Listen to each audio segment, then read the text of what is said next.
Yeah, and the teaching so hello. Oh, well. Yeah, just.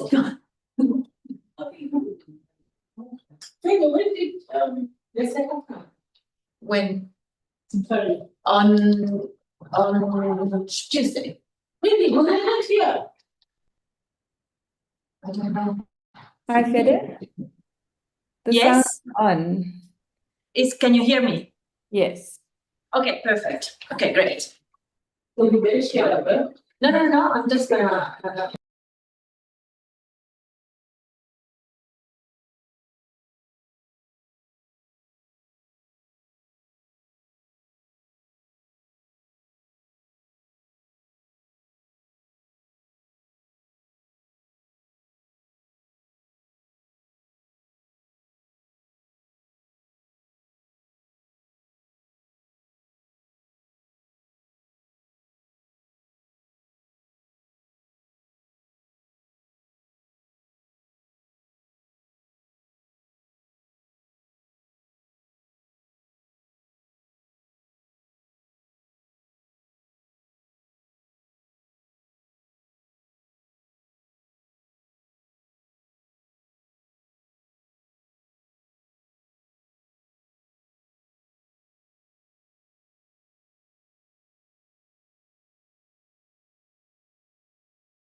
You're hoping to get about 3,000.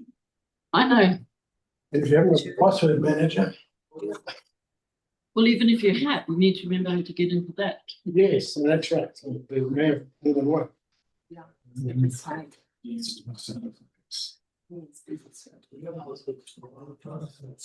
Yeah. Yes.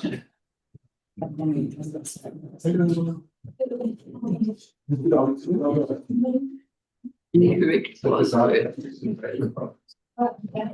That's. So, thank you very sorry for this.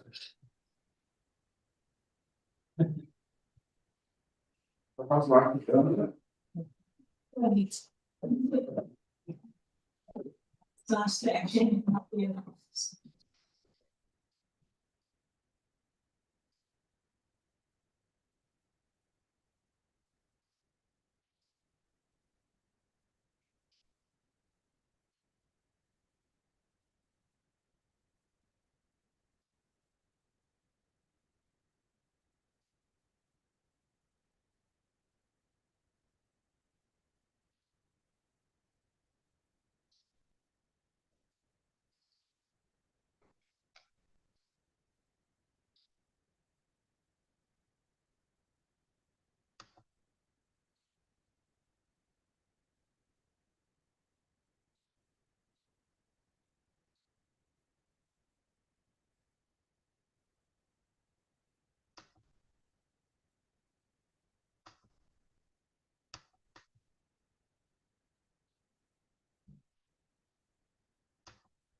32.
The number one priority. Just took many hours of our life trying to find the venue to start fireworks. It's obviously such a hassle. So when we found one that said, yes, we will do it, I was thrilled. We're so excited. We booked it. We're ready to go. Then got to literally right. The venue had changed management. And suddenly we were not allowed to have fireworks. I'm scrambling. Look at the contract. It was in there. But the contract was in a portal. The venue was able to change the contract there. And like, and we didn't have a copy, like a screenshot first copy of the original. We flipped through every single email we ever sent.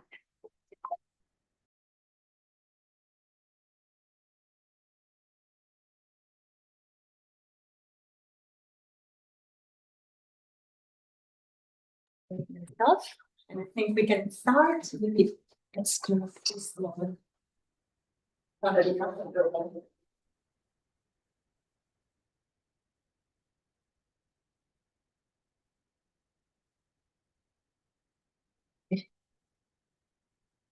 Okay, welcome everybody. I hope I'm audible online. Would you please confirm?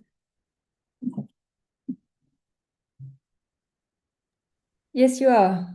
Okay, perfect. Yeah, we don't want to start without being heard. Okay, thanks everybody for joining, and a warm welcome to the first seminar of the Urban Transit seminar series, and which is a series that has been curated and incubated by PAR in collaboration with SWAP, the Housing Tourism Observatory, School of Social Sciences, and the Concerned Academics. So this is the third year that we have this seminar series, and we're very happy to have to start the series with a discussion on social media and justice. And so building on our previous series, which created really a vibrant space for scholars, researchers, and activists to share work in progress and new publications. This year, we'll really try to turn the attention to civil society organizations. So Johannesburg obviously continues to face deep and intersecting crises from governance instability, service delivery failures, and widening urban inequality.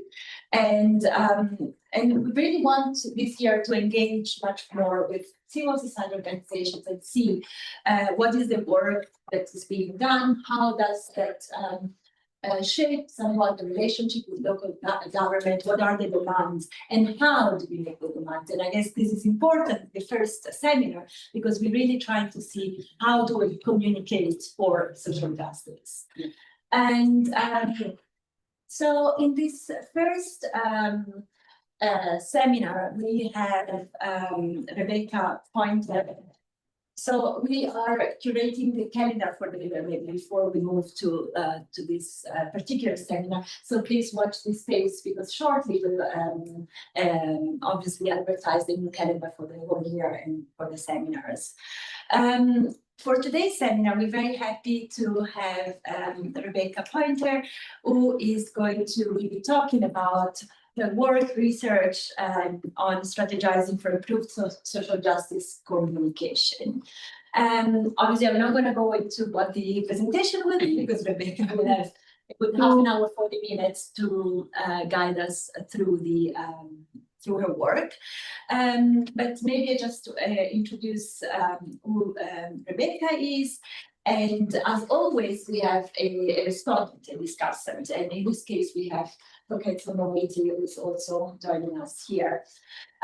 So Rebecca is an independent researcher with a specific interest in decolonized social justice communication, political communication, development communication, and science communication for social justice. Her history as an activist and communications practitioner and research spans many social justice fields, including housing rights, health equity. My laptop. Can you please mute your mics? Thanks. And municipal service delivery, land agriculture and food, gender equality, anti-capitalist economics, environmental justice, adult education, and early childhood development. And she holds a PhD from the Wits School of Governance. And based on her experience as a social justice communication practitioner, in her PhD, she has developed a model for improved strategizing for social justice communication, which I think is what you are going to present to us today. After the half an hour, 40 minutes presentation, we're very happy to have Koketso Moeti as discussant, who is going to obviously open up the floor for conversation and debate, providing some feedback to Rebecca's presentation, but also open up for a broader debate.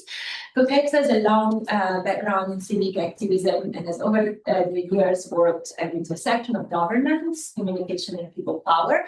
So I think this is the great fit for this kind of presentation. And she currently serves as the founding executive director of Public, which we all obviously know. I think without further ado, I give Rebecca the floor, and I'm going to move the slide. And yeah. Okay.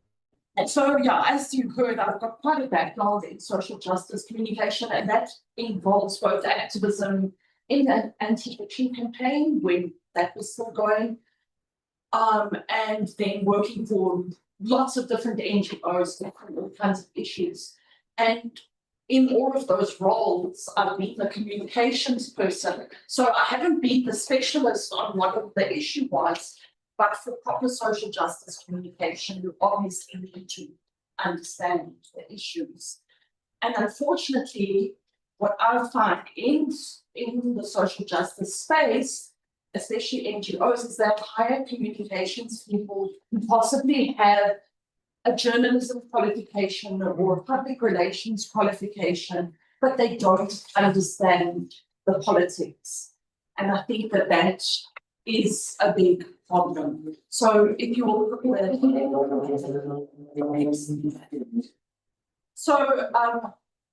I'm trying to sort of develop this field so that people can actually get training on how to do social justice. I don't know, but at the same time, I would say it's not only the communications people who need to understand how to do social justice better, I would say the directors need to understand how to strategize their communications better. So I see it as both the communications people needing more skills and who's ever the leaders and the directors who's trying to strategize who need more skills. So I think the first thing that comes up for me in social justice is we are talking about power, right? We're talking about how do we as social justice actors build power to influence and persuade other people to bring about change. So regardless of what field of social justice you're in, you are tackling issues of power. And in order to make a difference, you need to basically influence power. And for a lot of social justice organizations, that means building power. And how you build power for social justice is typically to get people to join your organization in some way or another, or to build solidarity with existing organizations. And the other way to do power is to influence political elites, whether it's government or business or whatever it may be, to have that kind of influence. Now, all of those groups that you're trying to influence, I categorize as audience. There may be lots of different groups within those groups. So, for example, you may be targeting gender, or you may be targeting racial categories, or whatever the case may be. But in any case, that's your audience, and that is who you need to influence.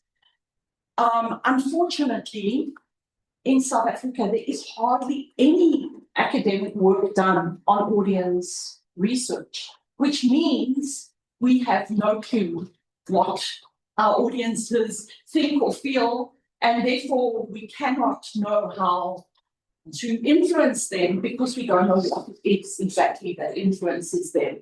Like what makes somebody decide to join a social justice movement or organization? We don't know. So I'm hoping that from here, you said I'm an independent researcher. I'm just busy signing up as a postdoc at UWC. So I'm hoping to do research on audience research because I feel that social justice organizations, we really need to understand our audience better. So that is where my starting point is. Every time when you are doing a social justice communication, you have to say, who is my audience? And how do they think? And what do they think? And in some cases, we may have some idea of what they think, but in most cases, we have very little idea of what they think. Okay, so that's a very basic sort of introduction. Now, I just also want to say that Prashani Naidu was my PhD examiner. So I sort of want to dedicate this seminar to her because it's also thanks to her that I feel confident to go forward. And what she highlighted about my research is this concept that I'm going to discuss next, which is the concept of desire. Now, if we think about what in the last 200 years, what kind of communication really influences people, and we can call it political communication, even though in general, we wouldn't think of it as political communication. It's advertising. And the reason it's influential is because advertisers try to tap into influencing people's desire. And how, okay, so desire is a topic that Freud, for example, addressed. And advertising actually is very much influenced by that because there's this guy called Edward Bernays who was Freud's nephew, and he deliberately set out to use Freud's principles to sort of influence people's desire and make them be more susceptible to becoming consumers and seeing themselves as consumers as opposed to any other kind of identity. So we are pretty stuck because if you think about it, companies have huge budgets to manipulate our desire. And social justice organizations have very little money to manipulate desire. So, but that is the hub of where we need to influence people. The audience needs, desire needs to be influenced. So, in the 60s, there was these two philosophers called Deleuze and Guattari, and they wrote this thing called Anti-Oedipus, Capitalism and Schizophrenia, and they tackled this concept of desire. And what they say is that capitalism steers our desire towards, to feel desire as a lack. So we don't have a whole lot of things and we want them. And capitalist says, if you buy my product, your life will be happy and wonderful and so on. But that is not the only human desire. Obviously, in social justice, we are trying to fill people's lack. So it's not that it's not important. Sorry, I just need to answer.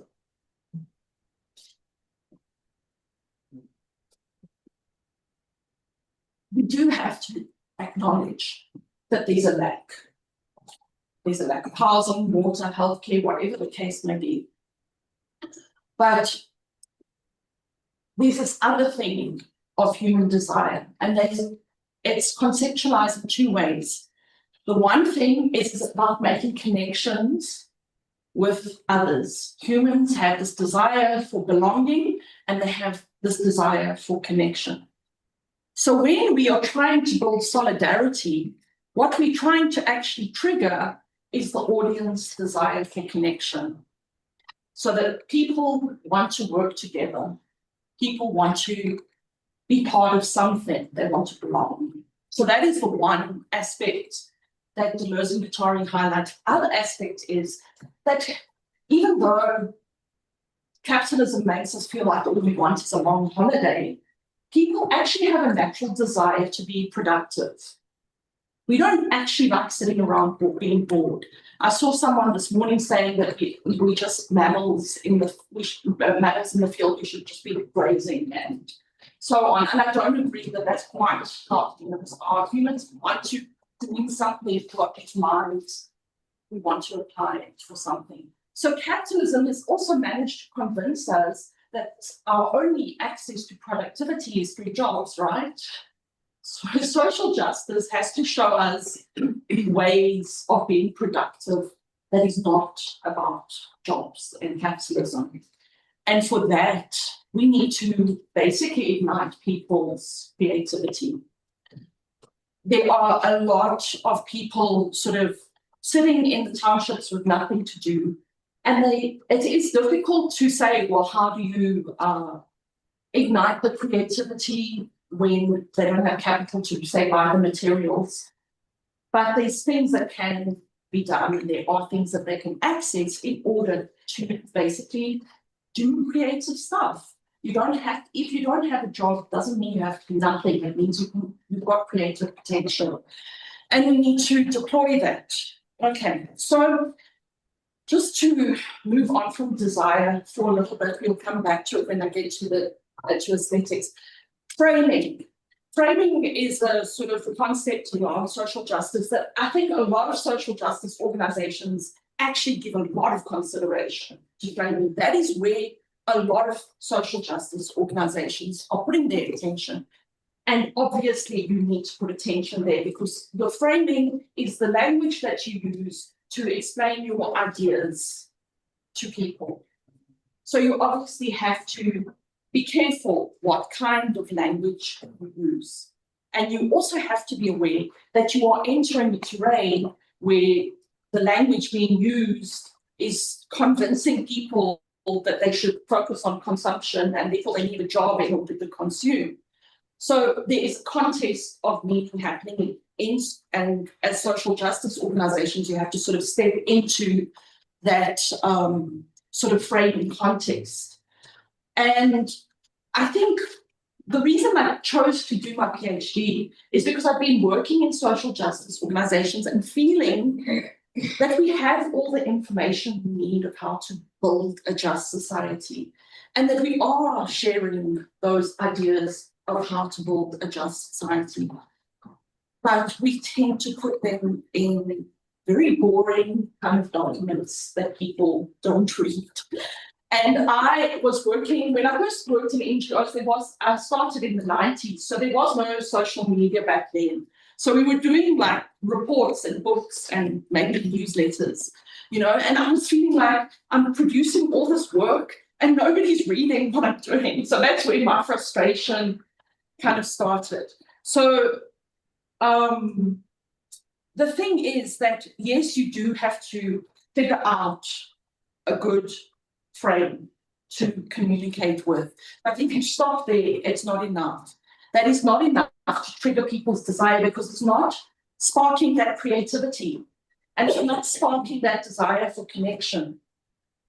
So we need to use language that's not just about the lack.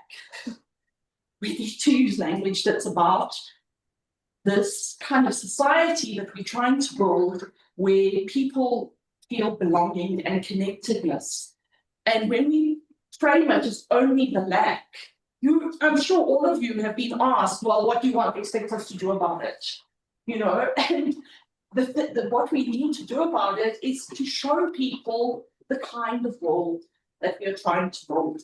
And with your framing, when you keep only what you have to say what's lacking, but you need to also have a solution, which is not like a grand, people expect some kind of grand schema. It's not about that. It's about really how we treat each other as individuals and how we kind to each other and how we love each other and those kind of things. And that kind of emotive stuff, which is what people are actually craving, is actually not in the communication that I've seen anywhere. So how do we do that? Well, that's where aesthetics then comes in. So aesthetics is a huge part of advertising. If you look at what advertisers do, they basically show you this beautiful world and say, look, your life will be so beautiful if you just buy this soap or deodorant or whatever the case may be. And they use aesthetics. They spend huge amounts of money on beautiful sets. If you think about, for example, Red Bull, they film people jumping off mountains and, you know, all those free fun activities. I don't know, some people think bungee jumping is fun. But anyway, and also like if you think of something like Nando's, what do? They use humor. So these tools are available to us as well. Yes, we can't go to the Amazon forest and film bungee jumping, but there are beautiful things that we can bring into our communication. It's not only about the images, although obviously advertisers use that a lot, but it's about image, it's about art, but it's also about things like poetry and music and those kind of things. Are you not doing my room?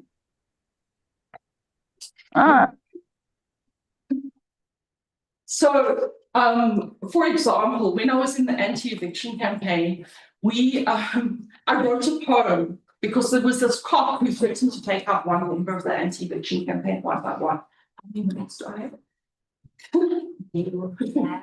Another 15 minutes. Okay.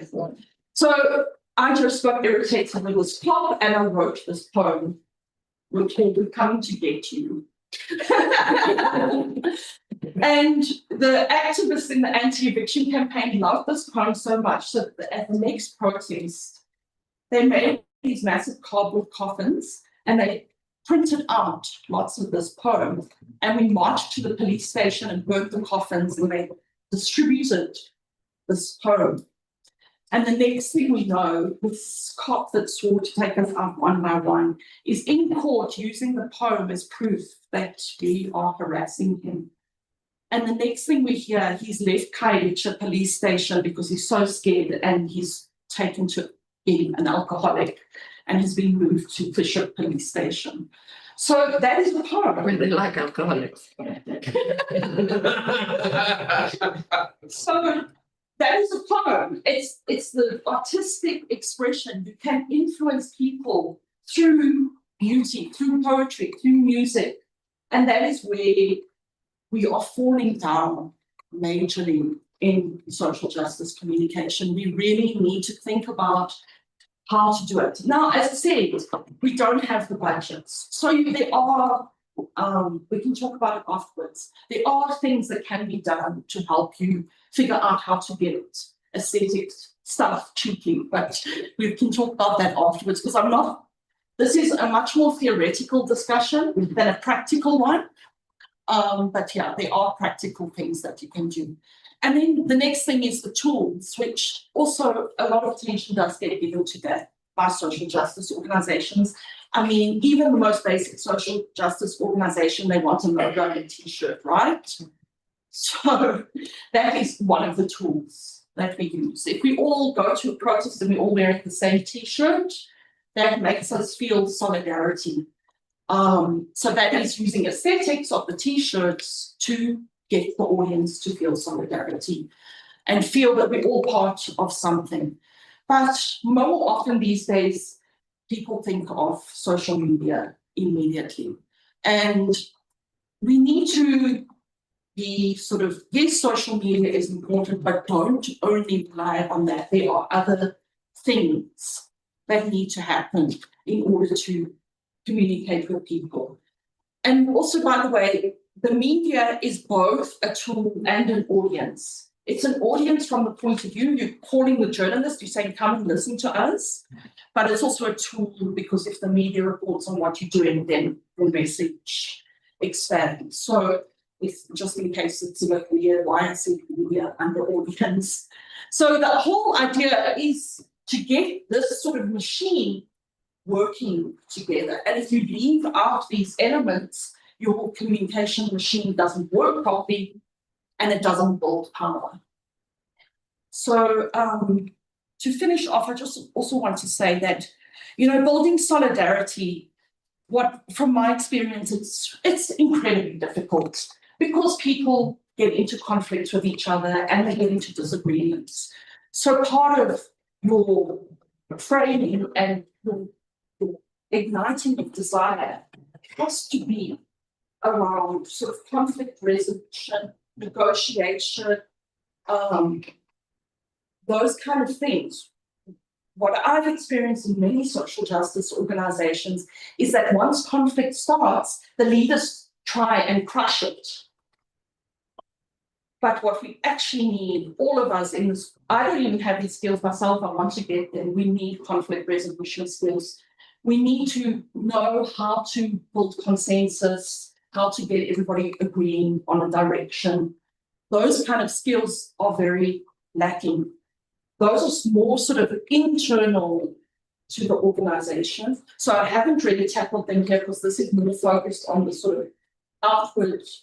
But I will say that within the organization, we very much need to have those kind of conflict resolution and negotiation type skills.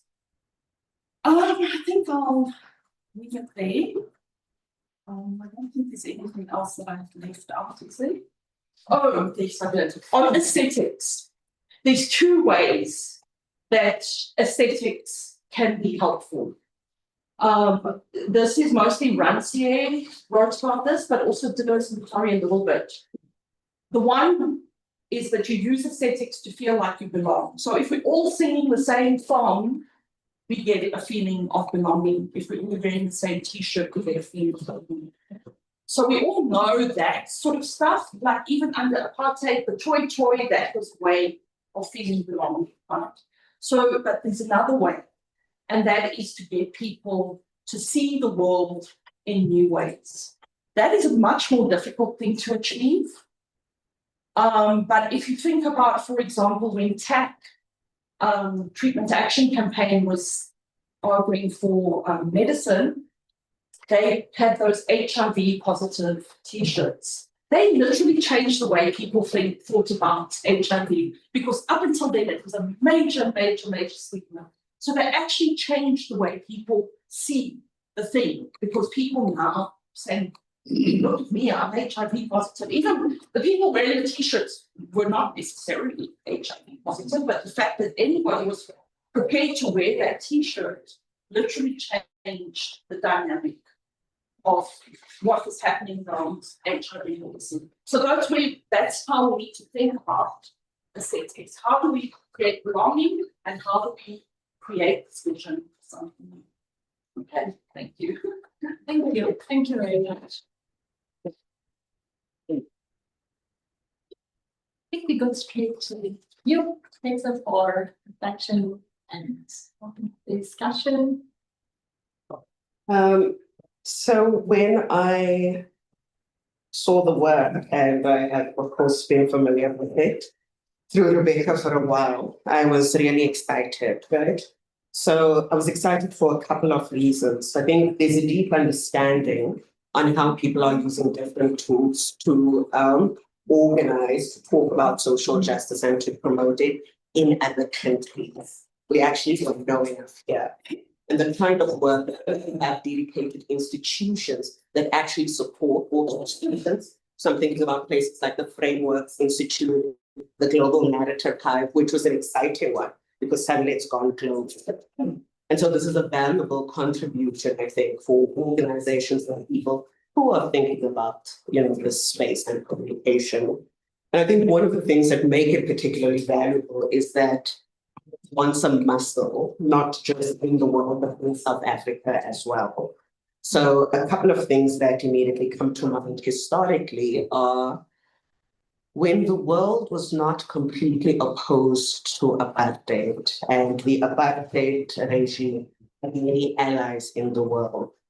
It was images and visual media from the Sharpeville massacre that really made a difference on the perception, right? Another huge moment was Sam Nzima's photo from 1976, and we saw the condemnation from around the world. So there was an embedded, almost instinctive understanding of the role of communications and the use of these different tools, right? Even though the camera had been used to uphold and instill white hegemony, it was then used by others to counter it. And it's not unique to South Africa. Another visual image that immediately comes to mind is the image of the Birmingham campaign when the dogs were set loose on protesters, right? It is by no mistake, that was a defining photo for the civil rights movement in the US. And it is by no mistake, the civil rights movement actually invested so much in their comms leg, whether visual media and otherwise. It was a significant part of their movement. Another moment that also immediately comes to mind was 1991. The beating up in Los Angeles, the video of the beating up in Los Angeles of a Black man, Rodney King, by police officers. So this has existed, but somehow the muscle got lost along the way, And what would it take? And times have changed right now. I was quite fascinated by the graphic that was used, right, which puts it into a certain framing. And one of the things that immediately caught my eye was this idea of desire. Growing up, I remember for the longest time, cigarettes as one example. At the back of any magazine we had, you'd often see the cigarette adverts and people skiing and doing all kinds of things. But the association that one made as a child that I made is that for people who live particular lives, smoking is the way, If you're a smoker, there's a possibility. And it was so deeply instilled in us from a very young age. Alcohol, likewise. I think about old alcohol adverts, right? Be the man of sophistication drinks this liquor, And so you grew up with this generation of boys and young men who aspired or wanted to drink certain things. Even it didn't matter that you could afford them or couldn't afford them, but you understood that by drinking a certain brand of alcohol, suddenly you would be seen as a man amongst men. Suddenly you would be viewed differently. And I think that's particularly acute in a society like South Africa, where people have gone through centuries of deep dehumanization, right? And there is potentially a desire to be humanized in a very, very deep way, that can be taken advantage of. The other thing that also came to mind was the phones and the type of stories that were popular when I was young. It was very interesting that the US military and the police, the army as a good thing, were quite big cues that one got throughout life that, you're doing the right thing, you want to do the right thing, you serve your country in these ways. We didn't even understand it and didn't even question whether they were oppressive or not in some instances. And so desire clearly has had a long journey throughout our lives. These are just a few examples. I'm sure everybody in this room has their own that immediately come to mind, And so it is quite clear, it does work. What is it about it that works? But also some of the things missing in this idea of desire is actually a lot of us desire to be seen as good people. We actually do care about how we are perceived by others. And so one of an interesting example that immediately comes to mind around playing into the desire of how people want to be perceived. I remember for the longest time in my own work, when one speaks about any form of social grants or income support, the question often becomes, can we afford to do this? Is that, the myths we have about it makes them lazy and so on. I had an interesting interview with the person I was asked the question around, is a maternal benefit grant not going to encourage, young women to have babies? Of course, I was shocked. I mean, in this day and age, I'm sure we all know better. And then I answered the question with, are you suggesting that children must suffer because of, how you feel about their parent? That changed the conversation entirely, because suddenly this interviewer did not want to be perceived as not caring about children, right? And that's an important thing that we lose. People's desire to be seen as good people, and we all care about it. Whether we are good or not is actually immaterial. Yeah. The other one that also just stuck up for me was around the framing. And I think, as Rebecca has mentioned, I think there's a lot of emphasis that's often put on framing. But I was quite interested in the idea of the contestation over meaning in language. We find ourselves in a very different time right now. And one of the reflections, to go see an exhibition, Bosisikeleli Iazania. And as I was watching it, I spent a lot of time with Ernest Cole's photographs from the House of Bondage series, And as I was looking at them, I was thinking about the world in which we find ourselves today, in the age of synthetic media and generative AI. There was a time where once seeing was believing. That adage no longer holds true. And so what does this mean around the contestation for meaning? And take it away from meaning, what does it mean for the contestation of truth and shared reality? The world has shifted so much that in the spaces we were once communicating, we were all watching the same thing. Good morning, South Africa. Most of us, whether you were getting ready for school, whether you could hear it from other people's TVs, it was just a shared thing. As you start your day, that is what you discuss as a community, as a society. Right now, we are on very much individualized facts of the mediums we are consuming, right? And is communications and the way we have previously and historically been framing things, adapting to where we find ourselves right now. A lot of it has been outsourced to the individual. So one popular photo, I think it was last year or the year before, sorry, my sense of time since 2020 is so gone. But there was a viral photo that went around that was purporting to show the late Pope in a jacket looking cool. And a lot of people said, you should have known it's a fake. Look at on which hand the ring was. How many people actually know that? Should the onus be on the individual consumer, right? And so we have to understand in this context of communication, it's not just about communicating. We are also in the battle for meaningful truth and shared reality in the current world we find ourselves in. And this brings us back to aesthetics. One of the reasons that type of content went viral is it appealed to a certain type of aesthetic, an aesthetic of the moment. And each era, each generation has found there's always been an aesthetic of the moment, right?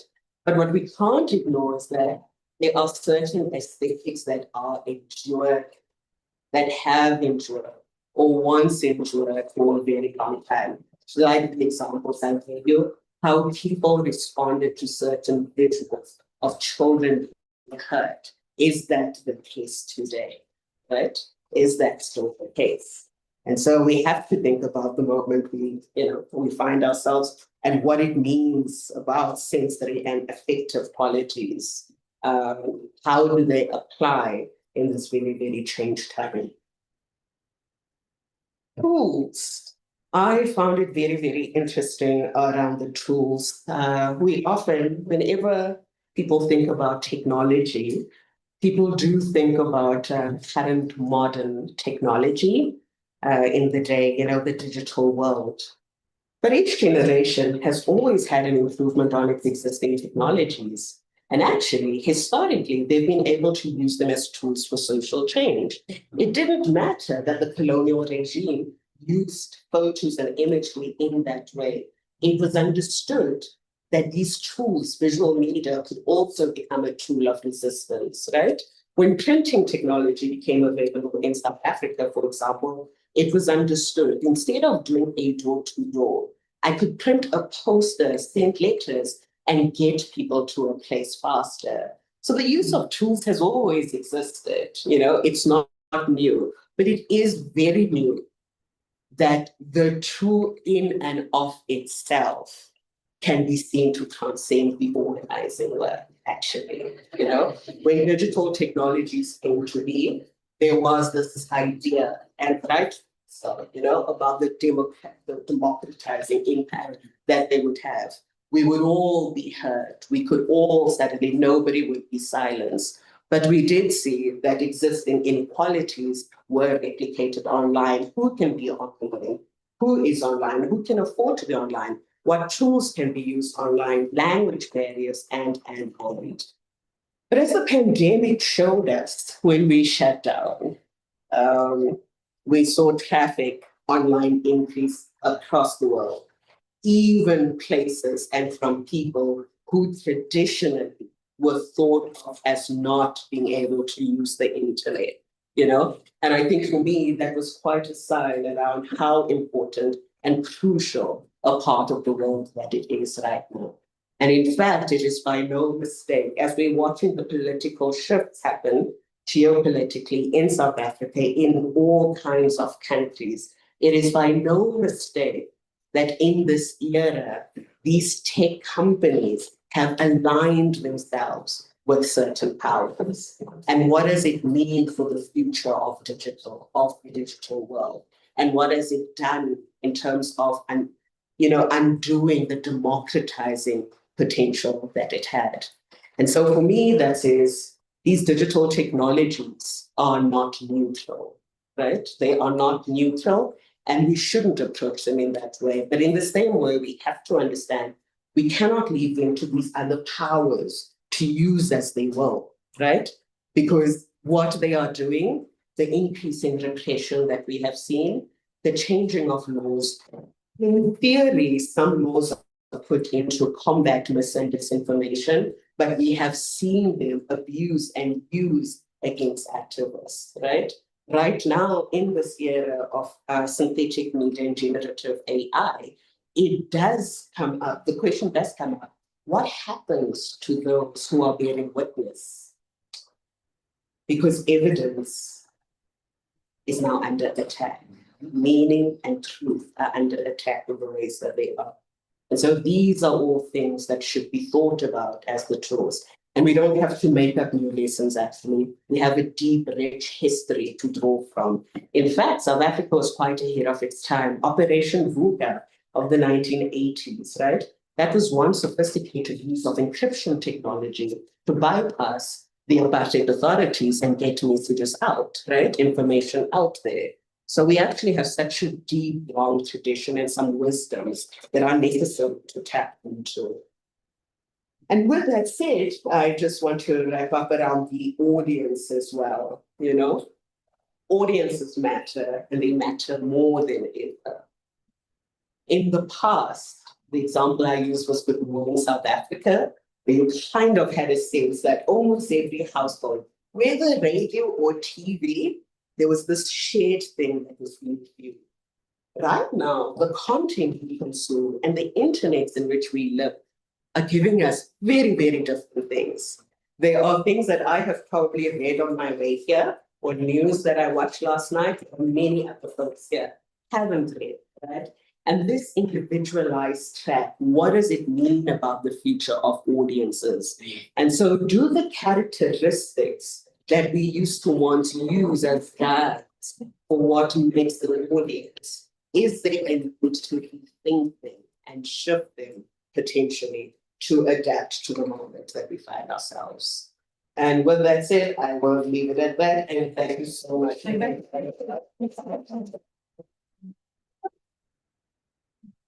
Thank you. Would you like to say something like, Yeah, I mean, thanks. I mean, you took what I said and even took it further. I think that, one of the other areas that I'm working on is misinformation.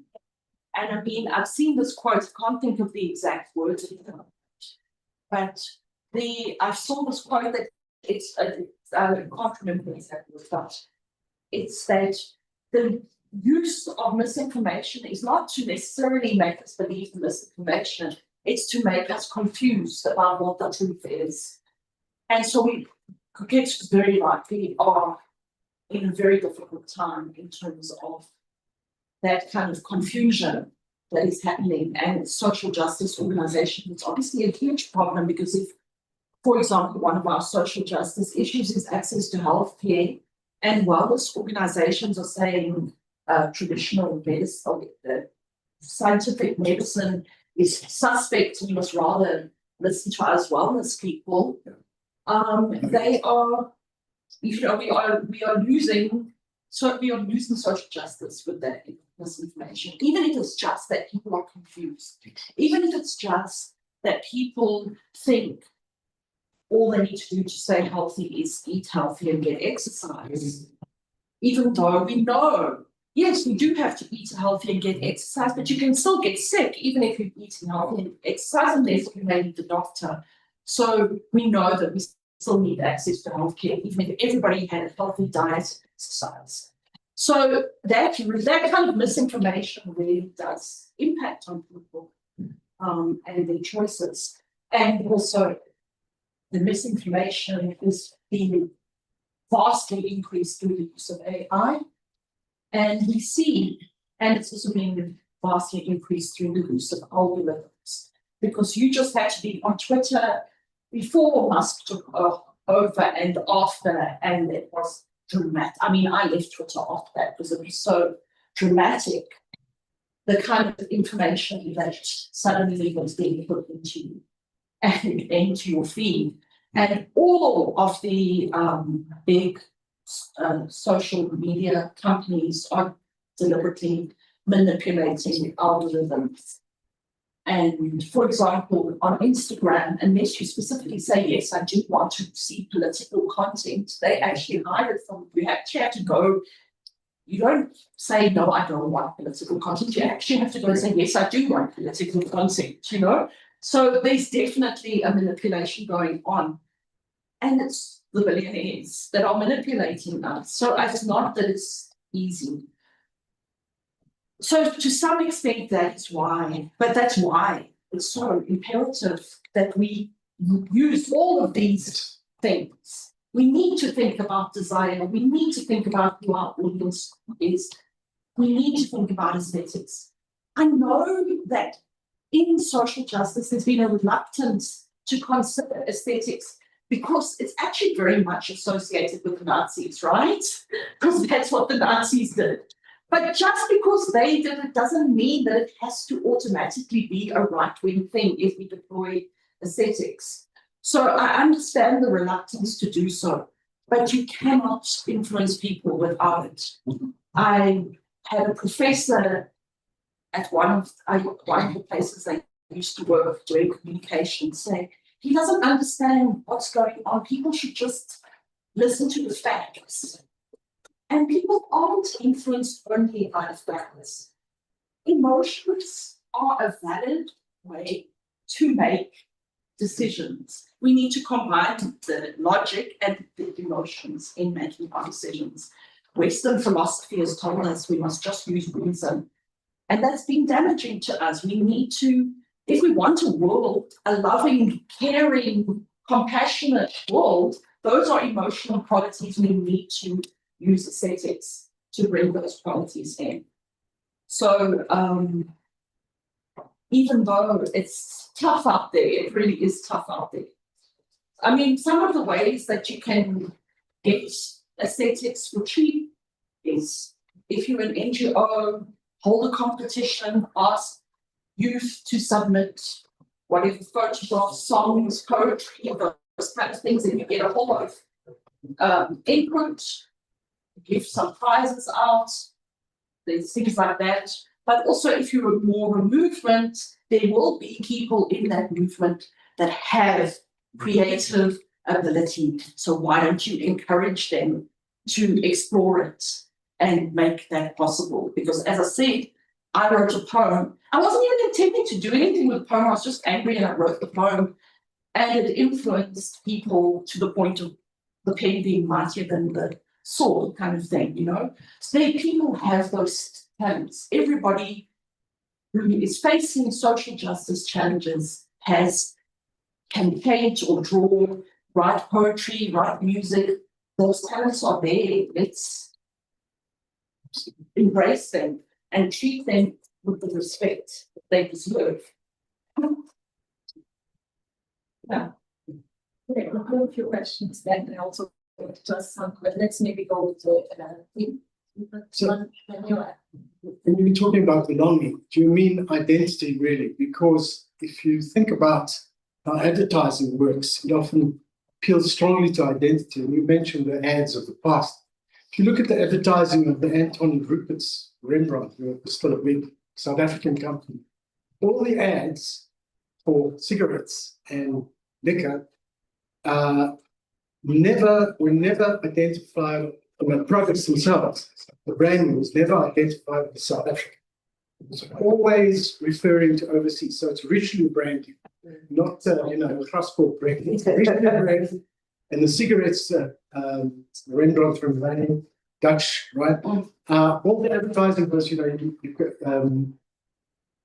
so cigarettes were overseas. They were in, Monaco and places like that. So, and what it was appealing to was colonial identity. This is what we brought. We come from this very rich, supposedly cultural heritage over there, not from South Africa. So, I think part of the attraction of being part of a social movement is identity, isn't it? And that's where people want to be part of something that was bigger than it. So I think that's a good point of interest. Yeah, it is about identity because we basically, what the advertising does is it turns people look to consume, to be a consumer. That is your identity. Yes. You are what you buy. Yes. And we need to be saying, you are what action we take for social justice. If you want to be seen as good, as Koketso says, then you need to be taking action for social justice. That is what a good person does. Whereas at the moment, we're told that a good person wears this brand of shoes, and different groups of people will have a different brand that they're into, but it's almost impossible to find a passing pair of shoes that's not a brand. Like when I was growing up, I didn't even know what brand my shoes were. But now you can't buy shoes. It's very difficult to buy shoes that are not a brand, and if they are not a brand, they tend to be quite low quality. So you're forced into this thing of I'm going to subscribe to this brand and I'm going to identify with this brand. And then so we need to be saying your identity doesn't come from what you purchase, it comes from the actions that you take, and especially encouraging creative action that deploys aesthetics as well as interesting framing. The framing and aesthetics must work together to help us imagine this new world as possible. Deleuze and Guattari call it the people yet to come. You know, we have to try and get people to become the people yet to come to make this a just world, which is about how we treat each other, how we love each other. We need to be sparking compassion and creativity and care in people, saying our world will be a better place if we're more caring towards each other, if we're more compassionate, if we're more helpful, if we have conflict resolution skills, if we can negotiate, those kind of things. So we can find consensus, yeah. But the aesthetics and the framing work together. Okay, we've got Daniel, we've got you and Rashid, and then we've got questions from the chat. So yeah. Yeah, thank you. That was so interesting. I have 2 points. My first one is that it seems as though a lot of the kind of tools that you're focusing on kind of mass media broadcast communication. Maybe that's not true, and I mean set me straight if so. But it strikes me that a lot of social justice communication is person to person as well, and it's a conversation. So could you maybe speak to how what you're saying applies to those sort of kind of interpersonal contact as well? And secondly, I mean, listening to your presentation, I was reminded of the film No. I'm not sure if you've seen it. It's basically it's about the 1988 referendum in Chile about whether to give the dictator Pinochet 8 years or not. Yeah. And it's about this ad exec basically who gets involved in the campaign to say no, and instead of producing a kind of dry campaign which focuses on the sort of abuses of the regime, they kind of do essentially exactly the playbook of advertising. And they have this kind of catchy slogan, Chile, joy is coming. And it's ultimately successful. And, obviously leveraging desire for a good social purpose. And at the same time, it seems like there are limits to that approach. And the examples you give kind of suggest more of a kind of subaltern approach to people, to people's desires. And I was wondering if you could maybe kind of speak to that as well. Okay, so the first point is if you looked on my slides, it did actually say things there like t-shirts, pamphlets, all kinds of media can communicate. The research for my PhD was done in Johannesburg, and I researched 3 social justice organizations, although then my thesis was too long, so the examiners insisted I remove one case study. But it was the Inner City Resource Center, which does housing rights stuff. It was a street trades organization called One Voice, and it was a refugee organization called Group for Refugees Without Voice. Now, most of their communication was bodily, for example, with ICRC, when they were organizing a protest, their organizers, I went along with them. We walked to Inner City Johannesburg flat. I was exhausted because we went from building to building where they had members with pamphlets telling people about protest. And at each case where we stopped, we would sit and have conversation with the people. Please come to the protest, but also talking about other things. And also because I was there, a lot of them would also talk about the conditions they were living in and so on, giving them kind of insight.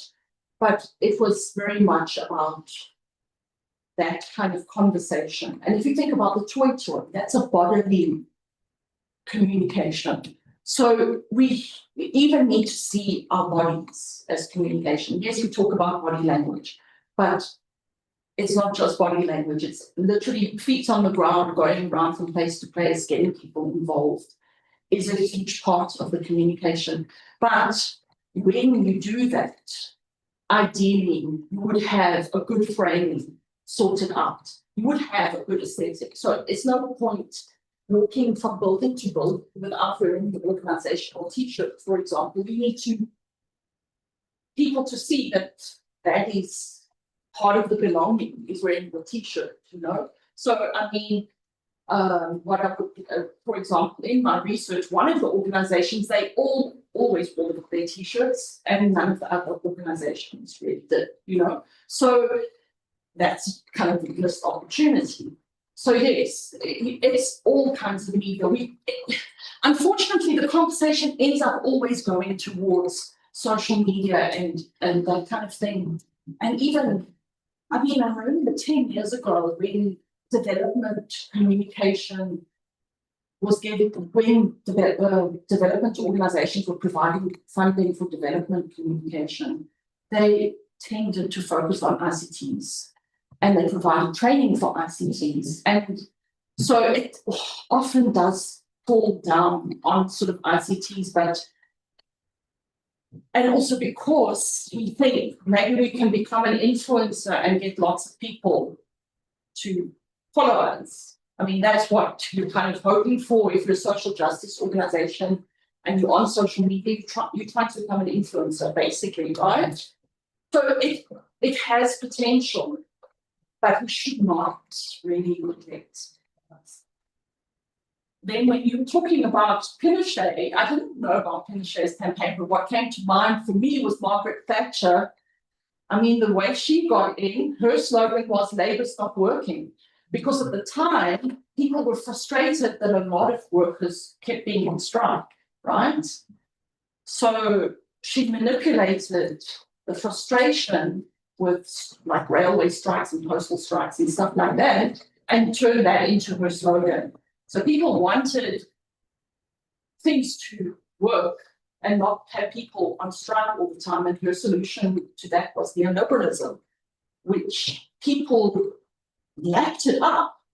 I mean, I've got stepbrothers in the UK that fell hook, line, and sinker for her rhetoric, and they're from the working class.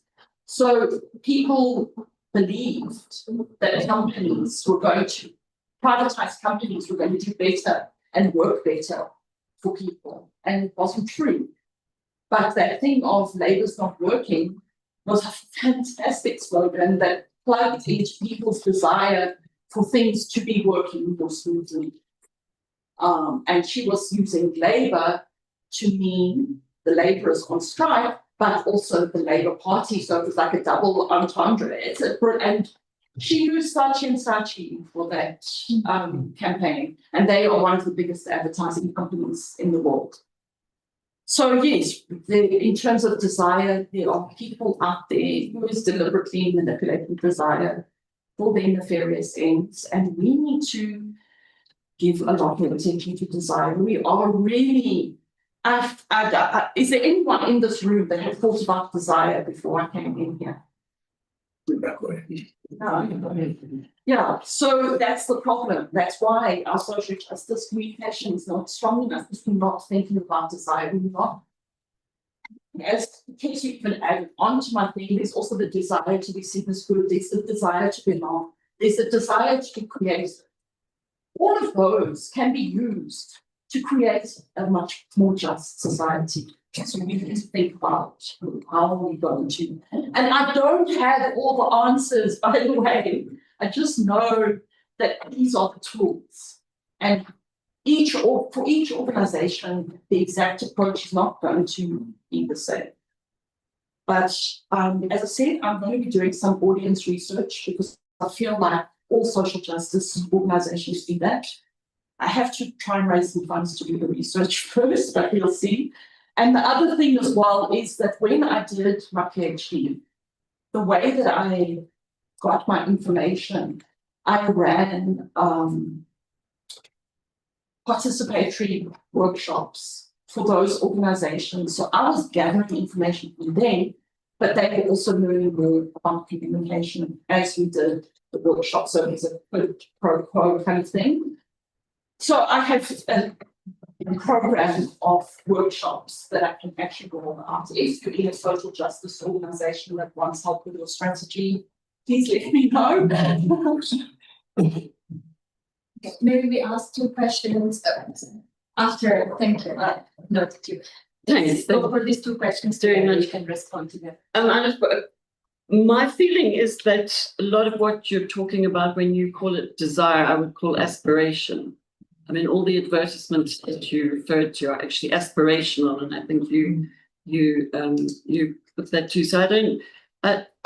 In the communications work that I've done in private sector, NGO, government, and consultancy, I've always regarded that as aspirational, that people want to aspire to being something, which, as Koketso said, they don't necessarily have to be. They just have to feel that they are, if they respond in a particular way to the information. I think that the researchers say you want to do, what's very interesting is that we're currently looking at social behavior change in terms of corruption, petty corruption, frontline corruption. And there are so many lessons to be learned from, as you said, Koketso, the other complex social problems that we have. So alcohol, tobacco, road accidents, HIV and AIDS, GBV, these things are all things that have lessons for us. We don't need to ask all the questions from the beginning. So, for instance, that issue of aspiring to be a good person is very interesting. In the tobacco industry, when the first messaging was, you're going to die if you smoke, and nobody stopped smoking. The next round was, you're going to kill your kids through secondary smoke. And they found there was a shift. But when they dug deeper, they found that it only worked on people who already were doing things in other aspects of their lives to make their children's lives better. So there is a huge amount of research out there, which is fascinating, about what prompts people to behavior change. And again, I would frame that not so much about power, about social justice requiring power, as about it requiring behavior change, as what you want is for people to actually change their momentum, change their behavior. So I might care about something, but what is needed from me is to actually become active about that in a very particular way. And I think one of the did some work around measurement of the contribution of creative, participative arts and culture, which I found your piece very interesting. During COVID, I was really lucky to be commissioned to do some work on that, and worked with this wonderful woman, Doris Summer from Harvard. And she has this thing where she says, human beings are dynamic. Left alone, they will do something. Provided with a conducive environment and some encouragement, they will do something fabulous. And I think one of the greatest tragedies of our social injustice in South Africa is that always, since 1994, the awarding of the Ministry for Arts, Culture, Sports, Arts and Culture has been the Booby Prize. Whereas actually it should be the first prize, because in it lies the opportunity. And in fact, in News 24 on Sunday, I have an article about it that will be published. Because in my view, that is the essential element that we're missing. So we don't believe in government. We don't believe, and it has made us feel that as a society, integrity is not a key principle. It's not an aspirational thing. So we don't, so which is why people will pay the traffic officers at the top of Jan Smuts every day a toll fee rather than getting a fine. We also know that in Parkview Police Station in the last 3 years, there's not been one arrest for drink driving or any other drink-related crime. So we know that you don't have to be frightened of the cops that stop you. They just want a bribe. And you can say no. But our integrity has been impugned.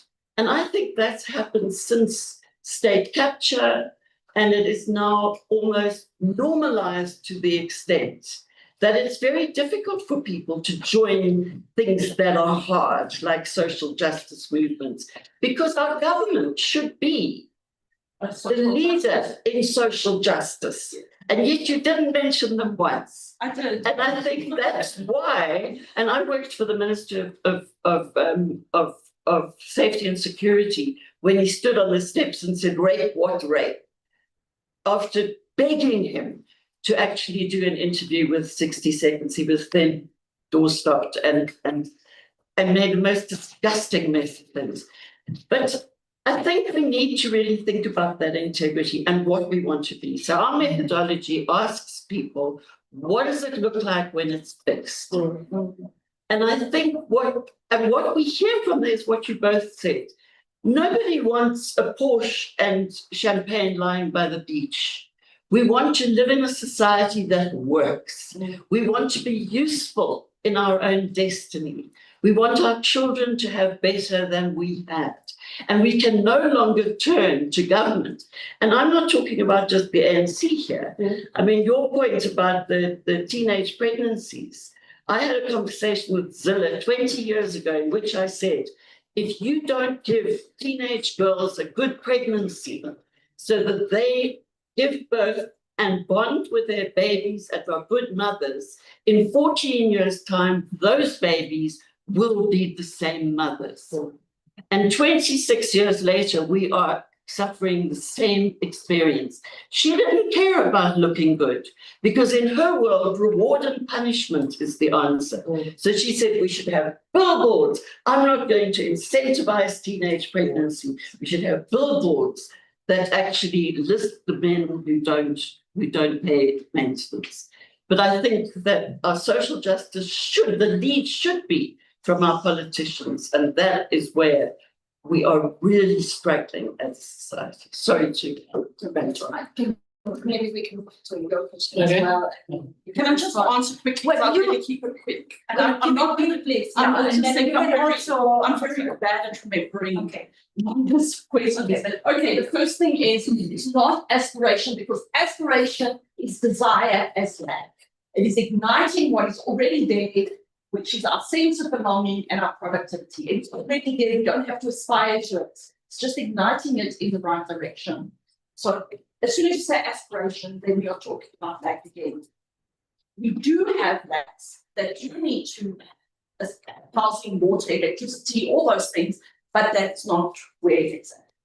Then behavior change, yes, to some extent behavior change, but it's also about what people already have in them, which is everybody wants to be loved, everybody wants to be cared for. It's not just about the behavior change, it's also about this understanding that if we want a good society, we all have to look after each other. And so behavior change, yes, but for what? Because if you just if your campaign is just to say stop people smoking, that doesn't bring to the fore the society that we're trying to create. So you need to be a bit more broad than just trying to change XYZ behavior. It's a more broad thing of caring and compassion. I didn't talk about government much here, but the government can use this model for communication as well. Actually, anybody can use this model for communication.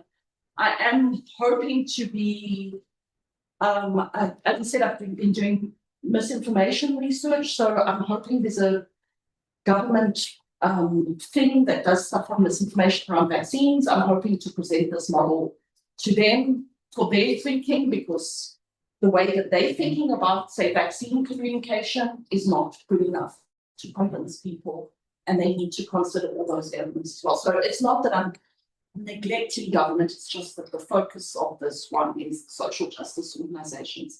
absolutely government should be leading social justice. And therefore, if we want social justice, government needs to consider this as well. But let's not kid ourselves, they could also use it for horrible things like that. Or finishing. Yeah, well, thanks, Rebecca and Koketso. I think both the inputs were interesting. I just want to take you back to what you said right at the beginning. And that was that, why NGOs hiring journalists and others, to do this work. And actually that got me thinking, because when you put up your schema, I mean, the one thing that I don't see in this, and I know you're saying it can be used by anyone and so on, but I think that if we're thinking about your schema, which is very useful, I think the element of activism, now, we look at all the main categories, maybe desire, in all the discussion, you haven't, that element of, I mean, desire, it's a very broad word, so maybe it could be one of those elements. But I think that social justice organizations must be driven by people who are committed to change, right? And on a particular issue or broader societal issue, whatever the case might be. I mean, just as an aside, I mean, governments are governments, right? The most democratic government will always mess up in a variety of ways, right? So there's always a role for civil society. We said that during the apartheid years, that in the post-apartheid period, we must make sure we have a vibrant civil society. It's nothing new, right? And so I'm saying that, but it is driven by activism, which is actually this desire to put it down. In your schema, I think it's missing. If you see what I'm saying. For me, like you can almost, like your wheel can almost turn on this kind of idea or this commitment. I mean, I was involved in, and I see some of my friends online were involved in the struggle against apartheid in the 80s. And I think that we did that under very difficult conditions. Why? Because we were committed to change and we had that commitment, right? And that's what drives activism. Right? So I'm just saying that I would modify or find a way in which that's infused into your schema. Okay, but the thing is that we don't actually have, as I said, we don't have audience research. What actually makes people want to become an activist? We don't have an answer to that question. We know that all of us probably in this room see ourselves as activists in one way or another. But if we do not understand how to make an activist, I mean, under apartheid, there was a very clear enemy. So we know that having a clear enemy helps get people active, right? And now, under neoliberalism, the enemy is much more sort of vague, we're not quite sure who it is. I mean, we can say Elon Musk and Bill Gates or whatever, but the target is much more nefarious. And people, at school level today, we are telling kids the solution to the problem is you as an individual become an entrepreneur. We do not have in schools the language of, if you want a good life, we need to come together in our communities and solve problems together and work together and be creative in how we do it. We don't have that kind of messaging. So under apartheid, my sense of things was that people did have that kind of messaging, that we have a responsibility to challenge apartheid, right? So people were brought in because there were sort of education events and all of those kind of things. I heard that, for example, in Langa, there was public toilets and they were called the university because people would go there and gather there and learn about social justice in those situations. We don't have that anymore. And our education system is telling people that the answer is individual entrepreneurship. in a context where no one has access to capital, or the vast majority of students don't have access to capital. So we are deliberately, we could say our school system is deliberately undermining that thing that makes you be an activist, which is this seeing that we are better together, we are better when we're united, we're better working as a team, and saying, no, you must be an individual. And that feeds perfectly into advertising, because advertising wants to make it all about individuals as well. Sure. Do you want to So respond to first go to the other question. Okay, and then take this question, yes. Just allow me to also do the online. I'll just do it very quickly and then it's going to be you, okay? We've got a few online comments. I'll just read through them and you're welcome to respond to, yeah. So how does this model of social justice fit the South African situation where the audience is so fragmented from racism to political ideologies, religion, etc., and high unemployment, poverty, inequality was the apartheid? This is from David McKenna. And then we've got another comment from, or question rather, from Caroline Tegme. I would like to hear how both panelists deal with opponents to social change that is closely linked to disinformation, when the virulence of the discursive can spread extremely quickly with the ubiquitousness of social media. This is something I've had to grapple with a lot while doing communications for feminist organizations. And last one, how can you combat misinformation when the very institutions of disturbing factual information become biased? Twitter, growth being manipulated about white genocide, etc. If you can respond quickly to this, or and then we got your question.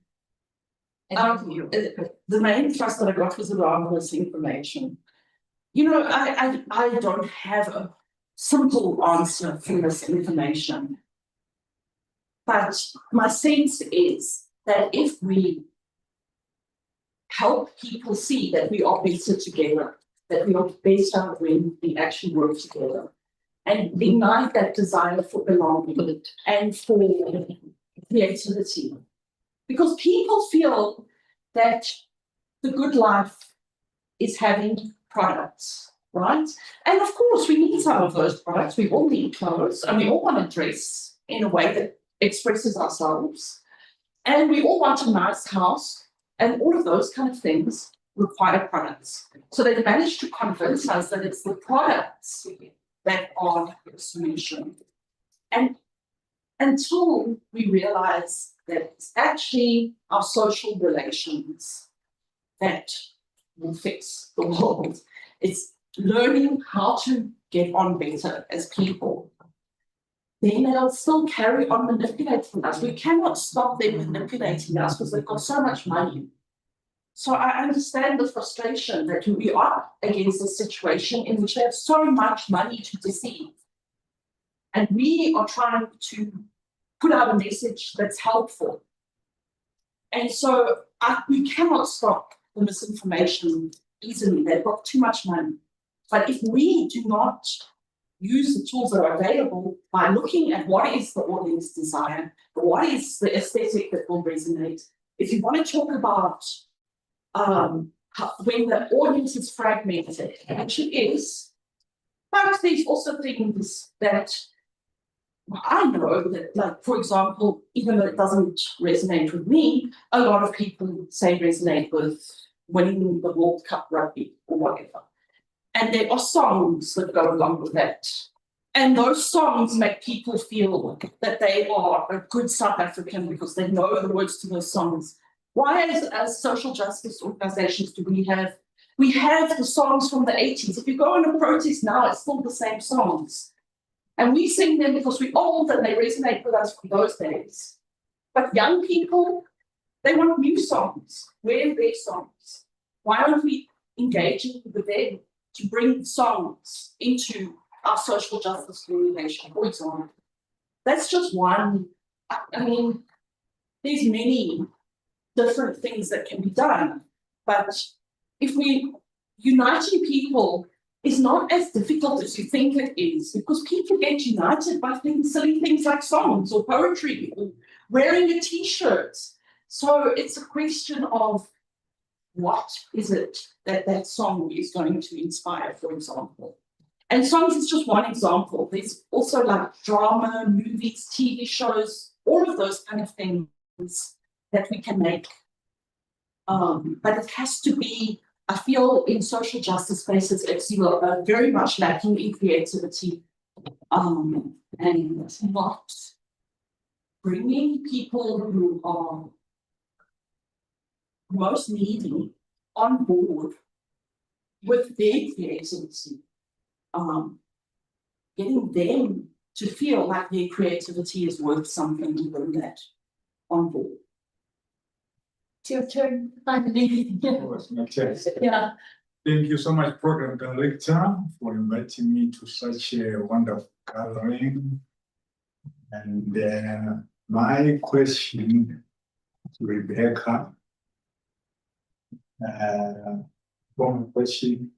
The lady mentioned about the late Prime Minister station. She is the one who actually broke down who specialized the trade union movement. The trade union movement by then was very strong. They used to say, like you said here, he said, wake up to draw it. Meaning that we wake up to the power. So when she came in power, that was 1984, I think. She fought against the unions. And now, my two questions that I have here. As a social justice activist, have you perhaps gone to places like prisons? Because I hate talking about that in so many places they've been doing social justice for quite some time. Have you been to places like prisons then? Because prisons, Rebecca, that's where we need a lot of people like access your services are needed there. Because those people, yes, they're citizens, they've been there because of wrongdoing, but some of them, they feel like now they've just become an outcast altogether. Because of the stigma that so when they come out from that place there, with family members will tell. Employment, forget it. So this is some of them, they are these people these are people who have been rejected, some of them are the others. So my question to you, have you taken services when they have that side there, so that when those people come outside, they become good citizens, productive citizens, and they feel a sense of belonging to society? I haven't worked in prisons, no. What I will say is interestingly, when I was in the anti-eviction campaign, some of our main activists had been in prisons and had 27s and 28s tattoos. And so they'd come out of prison and turned to social justice as a solution rather than sitting unemployed. So that's my feeling, is that there are, those people can be brought on board.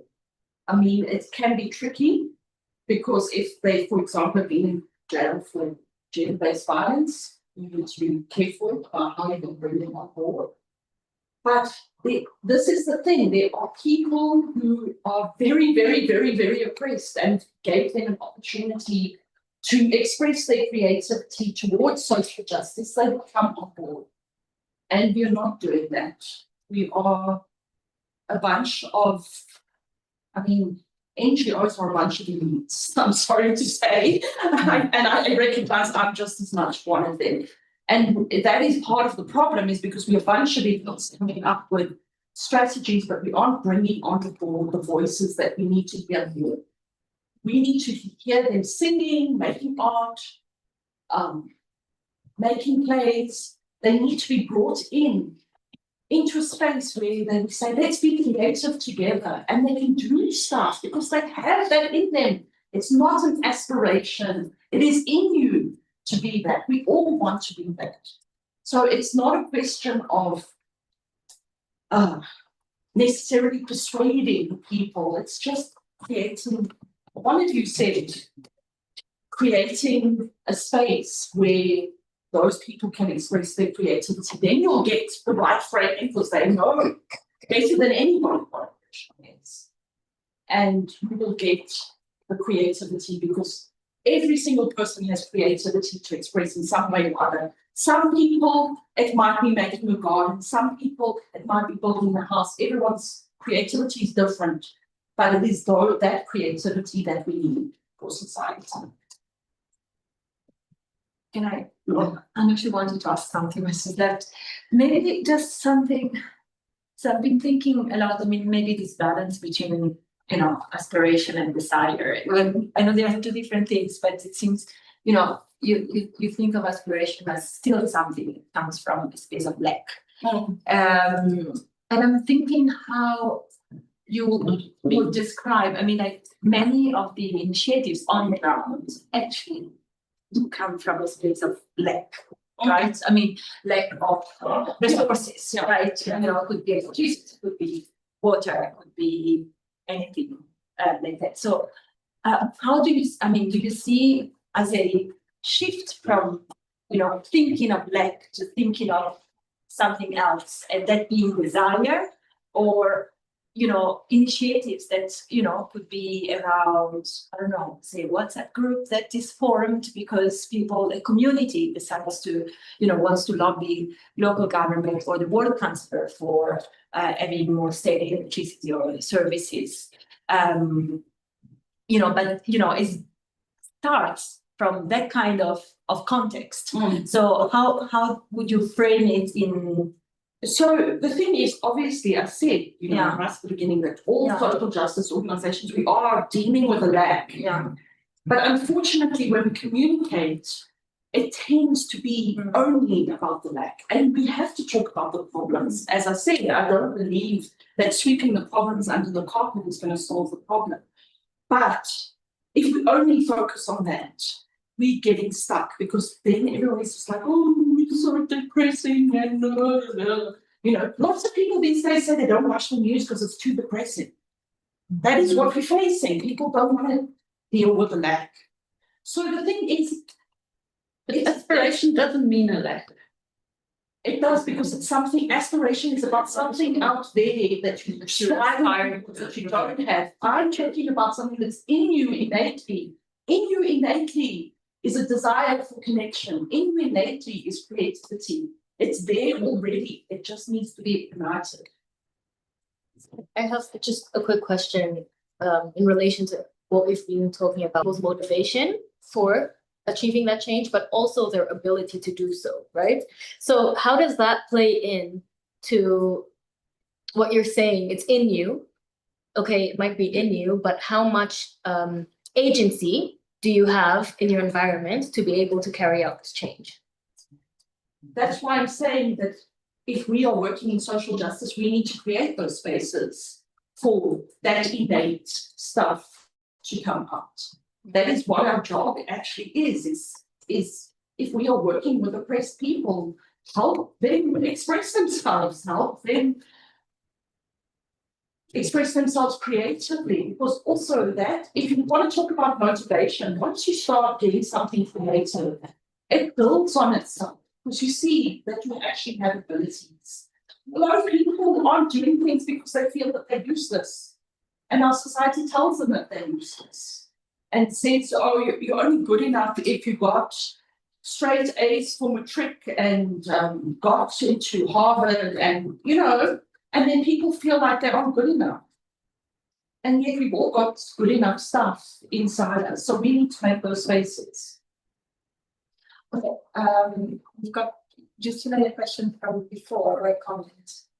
No. Okay, okay. Okay, so we've got you and then you. Okay. Yeah, I just want to, I mean, I really like the example that Koketso gave, and I think that maybe also to reframe some of this discussion we're having. So that what Koketso described is sometimes a communication called enveloping, where you basically, instead of responding, no, they're not having babies because of social grants, you actually show it.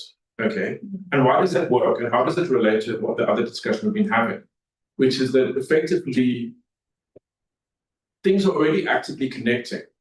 I think Rebecca's model is talking about that passivity is actually a mistaken like frame of seeing things, that there's a constant connection, but the energy is being returned into self-expressive means, effectively. That's Deleuze's argument, Deleuze's argument, that the reframing that Koketso mentioned, to me was very interesting because it forces us to see the assemblage of child, mother, me, different things in a different way. And I think that there's perhaps, to maybe like, again, in this discussion about like lack, aspiration, desire, to shift sideways and see like what in this model are the different terms that like we maybe need to invent, because we historically have thought about individual, government, society, rather than in a kind of assemblage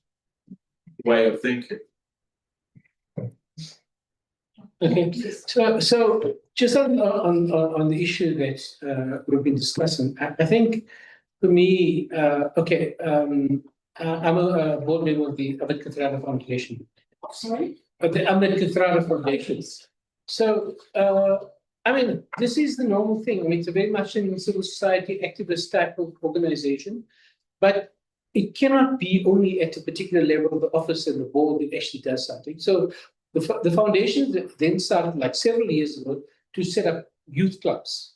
And we now have 50 youth clubs throughout Gauteng, predominantly in township areas. And basically, it's actually about building organizations. So activism is not only a subjective. Of course, it's subjective, right? Like what you believe in your heart, your passion, etc. But it's also about building organizations that will actually kind of create. And what's happened is that, I mean, our youth clubs have like in Beckersdale, for example, they've demanded, like the issue around water. Another one has done. Demanded the opening of a library, etc., etc. You see what I'm saying? So for me, I think now I don't want to romanticize the old days, the 80s and so on, but there was a simple schema which is called organize, mobilize, conscientize, and that sort of dialectic, right, is actually what we need to be thinking about. It can't be that you've got this a bunch an NGO with some which is funded, and basically you issue statements every now and again and so on, and think you're going to actually make progress. You're not going to make progress. Of course, you'll have a profile, that's fine, right? But you're not going to build society and build the network of activists that you're looking for. So building organizations for me and mobilizing people and so on is actually central. Yeah, so the thing is with those youngsters, right? Okay, they're demanding water pipes and libraries. That's fine, because that's where the lack is, right? But what if they have a hit song on the radio about why they want a library, for example? That is stimulating their creativity. That is getting their voices up, because when they're still just going to their local councillor and demanding this, that doesn't give them as much power as if their voice is heard, say nationally. It's not mutually exclusive. I know. It's mutually exclusive. Of course, I mean, they're integrated, right? Yes, exactly. That's what I'm saying. So when we work with these communities, let them get that voice. Let them be creative. If we're going to put it on social media, let's put it on social media how fucking creative they are. Sorry to swear, but I remember when I was younger, I used to have a blog on the site where most of the people on the site were Americans. And they were always like, yeah, but you Africans don't do anything for yourself. You all just want a begging bowl. That is not the case. But a lot of people in the middle class, for example, think that that's all that poor people do. So like, why don't we show that people are full of energy and creative and doing stuff? That is, like I had a master's student last year that I supervised, and she looked at two organizations that are tackling climate change. And she was looking just at the visuals they're putting on Instagram. And the visuals did not show those communities being creative, even though, and it didn't have the voices of the communities that it was highlighting, because They would just say, for example, have a photo of some poor woman digging in the dirt, but you wouldn't hear their voices. You wouldn't hear them talking about why they're gardening, for example. So, like, just they're there. They're doing the gardening to tackle climate change, but on the Instagram account, you don't hear their voices. You know, it's not mutually exclusive. I think I'm working with some gardeners in Kailicha who are doing gardening projects, and what they see it as is not just about food, but about community healing, because people who come and work in the garden work together.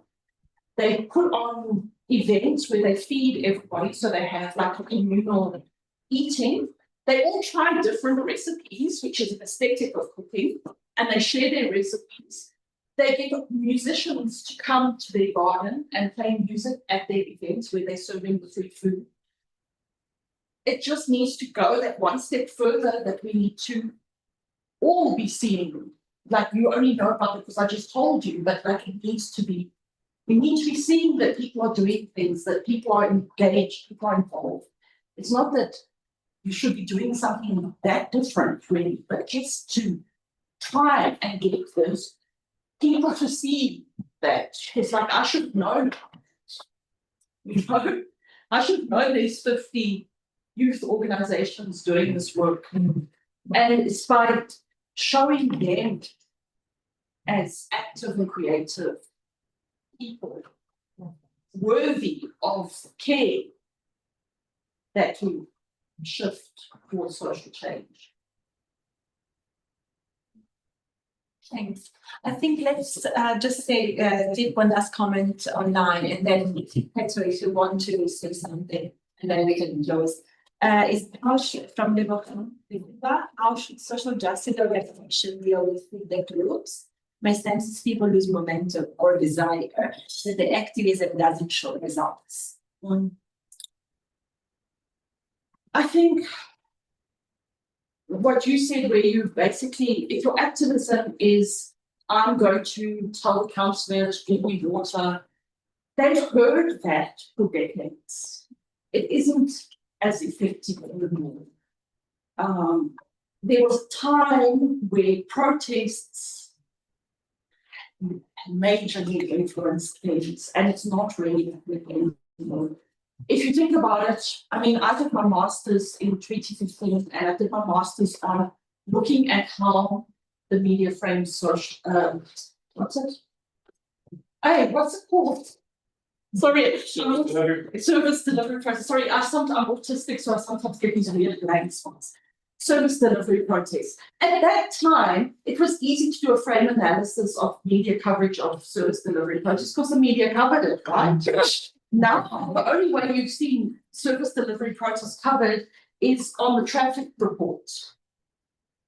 Don't go this road because there's a service delivery protest. Don't go that road because it's service. So we know that these protests are not being as effective. So we need to look for other things. And if your frustration is that we aren't shifting government, then at least what we can do is inspire people to express themselves in ways that is just not just protests and wearing a t-shirt and so on, but in creative ways that are actually going to inspire other people to get involved.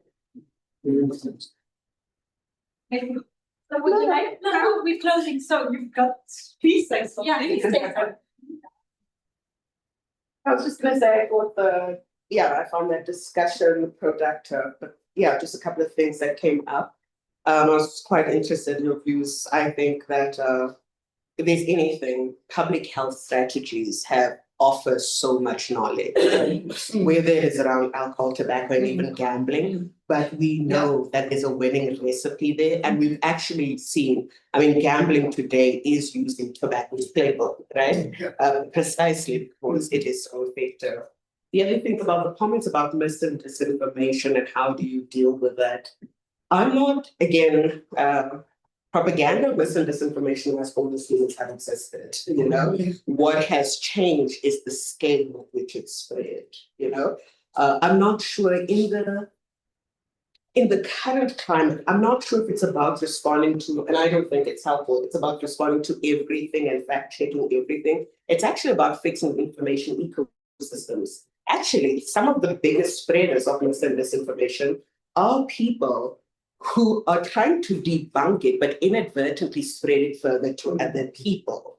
So this idea that that's our role, anybody's role, I am not into it. I'm like, our role is actually fixing information ecosystems. This includes what?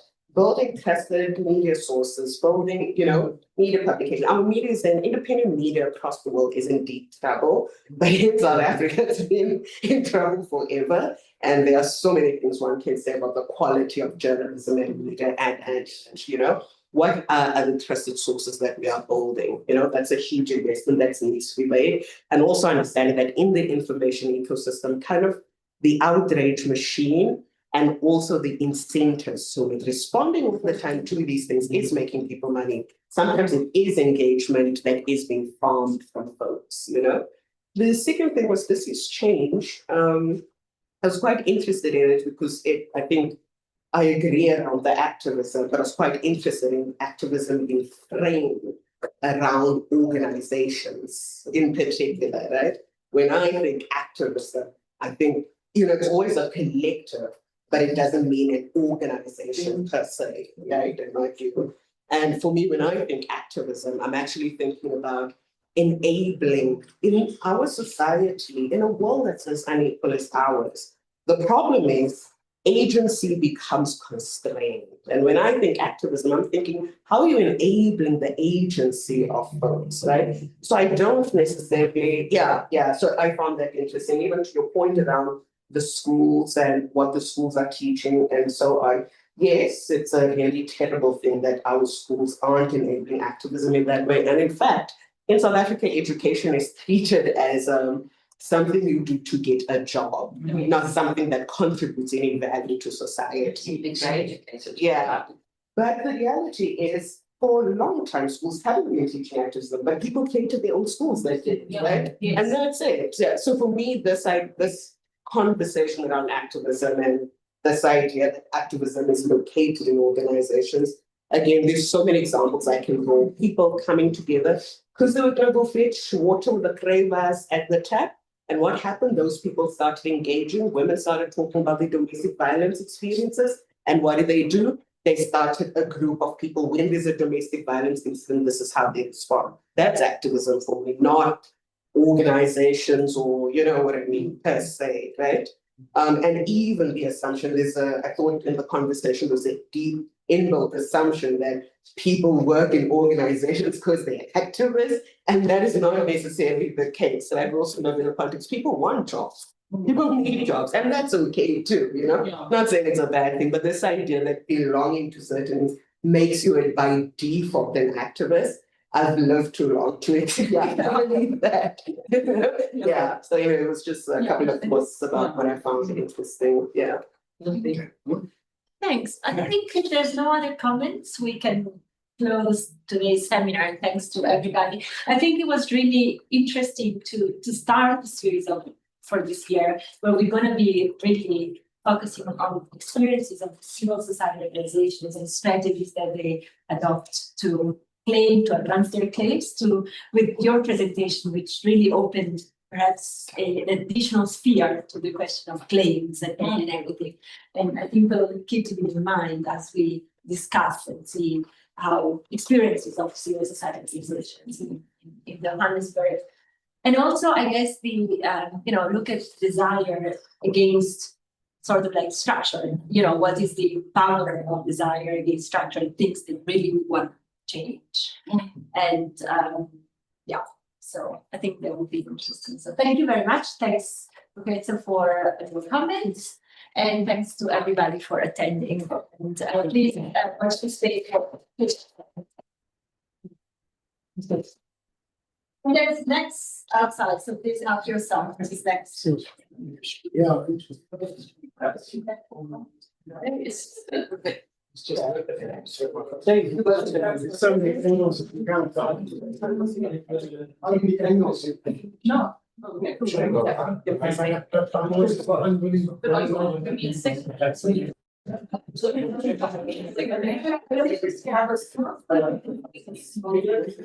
Oh, what's I